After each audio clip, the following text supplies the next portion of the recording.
know this one's going to hurt. Have you ever gone into a room that you're in every single day, and you sit down in a chair, on a stool, that's with you every day. But on this particular day, the stool or the chair wasn't necessarily in the same exact place that it is every day. And I guess subconsciously, you go to sit down, and because it wasn't in that same exact place, you fall flat on the floor. You been there? I just experienced it.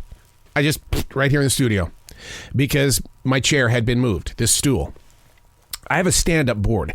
That means I'm physically standing up when I bring the messages and things like that forward. I stand up because I believe that your lungs and everything need to be full, and there needs to be nothing in the way. But when I produce, I will have this stool, a pretty tall stool, where I sit down and I will do the production, the editing, and things like that. And so I came in this morning, and with my cup of coffee, my books, my handwriting, everything like that, I lay everything down, and I just wanted to just kind of tap into the internet. And so I went to sit down, and there was no chair.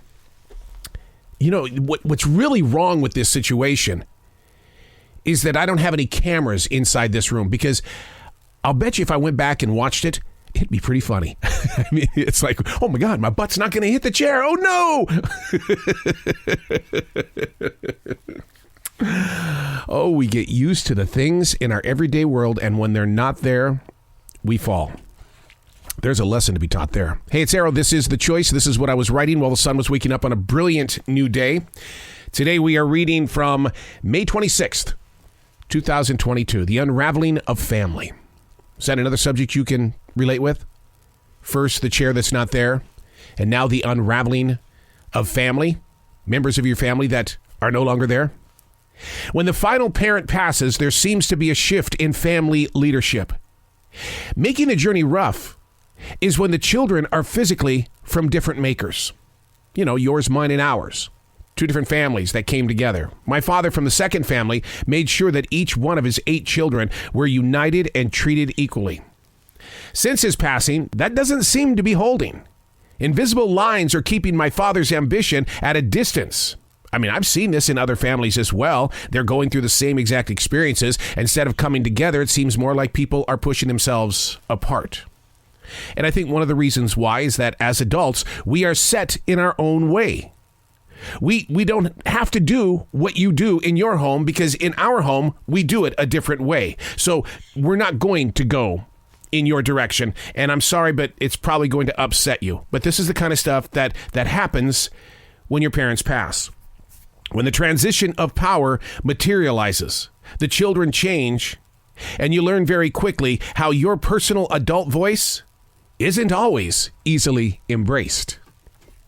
I tried to Google this. There's a lot of stories out there about families trying to come back together, but they really didn't answer the question as to why it happens. Why is it that we are like continents breaking apart with these little miniature earthquakes? And even though we're having a conversation, what you're feeling and what you're hearing and what you're picking up are different.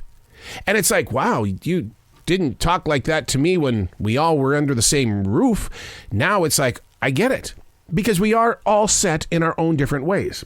If they were to come to my house or my home and bring their rules with them, that wouldn't work too well.